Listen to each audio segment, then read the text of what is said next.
رسول اکرم صلی اللہ علیہ وسلم کے بارے میں آپ نے نہیں سنا کہ جب ابو جہل کا بیٹا اکرمہ آ رہا تھا اور بتایا گیا کہ وہ آپ کی طرف آپ سے ملنے کے لیے آ رہے ہیں، تو نبی کریم صلی اللہ علیہ وسلم حنین میں تھے یا مکہ کے کسی وادی میں تھے اور اپنے خیمہ میں تھے۔ سیدہ عائشہ صدیقہ رضی اللہ تعالیٰ عنہا کہتی ہیں جیسے ہی آپ کو بتایا گیا کہ اکرمہ آ رہا ہے تو آپ اس تیزی کے ساتھ اس کے طرف چلے کہ آپ کی چادریں جو ہیں زمین میں گھسیٹ رہی کہ چھری کے نیچے گلا ہے لیکن کسی سے کوئی گلا نہیں ہے۔ کیوں چلے تھے کہ وہ بندہ اب کفر و طغیان سے توبہ و استغفار کرنے آیا ہے، اللہ کی طرف آیا ہے، اللہ کے رسول کی طرف آیا ہے۔ ہمارا دشمن کبھی آتا ہے تو ہم بیٹھے رہتے ہیں، اب آیا اونٹ پہاڑ کے نیچے، مگر اللہ کے نبی انبیاء علیہ السلام کی جب آپ زندگی پڑھیں گے تو یہاں ایسی بات نہیں پائیں گے۔ کیوں؟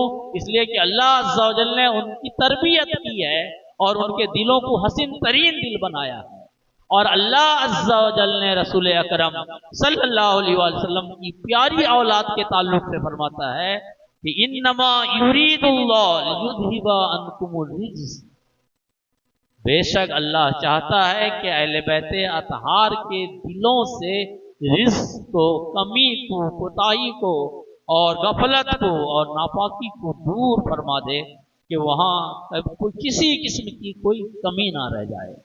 تو جن کے دلوں کو اللہ نے پاک کیا ہے ان کے مرتبہ کا کیا کہیں؟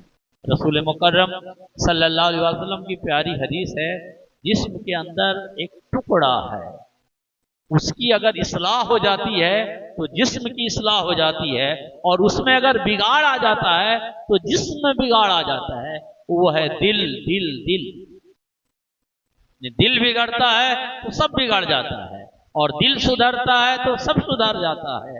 اور اہل بیت اطہار رضوان اللہ تعالی علیہم اجمعین وہ دل والے ہیں کہ وہاں دل میں بگاڑ نام کی کوئی چیز نہیں ہے، دل آئینے کی طرح پاک صاف شفاف ہے۔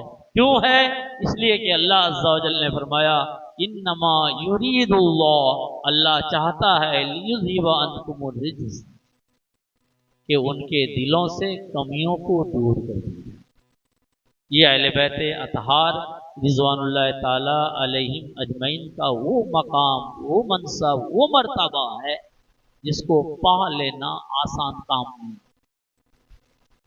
لیکن یہ نقطہ بھی یاد رکھیے کہ اہل بیت اطہار نبی کریم صلی اللہ علیہ وآلہ وسلم کی اولاد ہیں، اس لیے اللہ عز و جل نے آپ کے دلوں کو پاک صاف اور ستھرا کیا، اور صحابہ کرام رضوان اللہ تعالی علیہم اجمعین وہ آپ کے شاگرد ہیں اور آپ نے ان کی تربیت کی ہے، اس لیے ان کا دل بھی صاف شفاف اور آئینہ کی طرح ستھرا ہے۔ کیوں؟ اس لیے کہ ان کی تربیت کرنے والے رسول کریم صلی اللہ تعالی علیہ وآلہ وسلم ہیں۔ حضرت عمار ابن یاسر ایک مشہور صحابی ہیں، اور حضرت خالد ابن ولید کو دنیا جانتی ہے۔ یہ دونوں میں چوں میں کی ہوئی، من مٹاؤ ہوا۔ خالد ابن ولید بہادر آدمی ہیں، انہوں نے بہت کچھ برا بھلا کہا، اور حضرت عمار ابن یاسر کمزور آدمی، وہ بارگاہ نبوت میں حاضر ہوئے، کہا یا رسول اللہ یہ خالد ایسا کہتا ہے، خالد ویسا کہتا ہے، اور خالد نے تو کمال کر دیے، وہ رسول اکرم صلی اللہ علیہ وآلہ وسلم کے سامنے بھی حضرت عمار ابن یاسر پر بڑھاتے رہے۔ نبی کریم صلی اللہ علیہ وسلم نے کچھ دیر تک خاموشی اختیار فرمائی، پھر فرمایا عمار سے جس نے دشمنی کی اس نے مجھ سے دشمنی کی، اور جس نے عمار کو تکلیف دی اس نے خدا عز و جل کو تکلیف دی۔ حضرت خالد بن ولید رضی اللہ تعالی عنہ کہتے ہیں کہ اب اگر دنیا بھر کے سونا ہمیں دے دیا جائے